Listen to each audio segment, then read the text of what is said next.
বিজয়া দশমী দিন রহস্যজনকভাবে নিখোঁজ হয়েছেন এক বস্ত্র ব্যবসায়ী। নিখোঁজ অজয় আচার্য ওরফে বাপি আচার্যের বাড়ি এয়ারপোর্ট থানাধীন গান্ধীগ্রাম এলাকায়।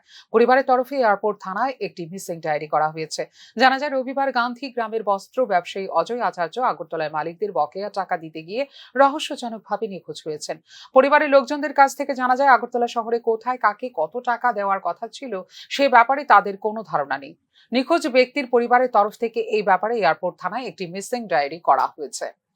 নিখোঁজ অজয় আচার্যের স্ত্রী তার স্বামীকে খুঁজে পাওয়ার জন্য এয়ারপোর্ট থানার পুলিশ ও জনসাধারণের কাছে সাহায্য প্রার্থনা করেছেন। এই বিষয়ে পুলিশের মিসিং ডায়েরি করছেন আপনারা?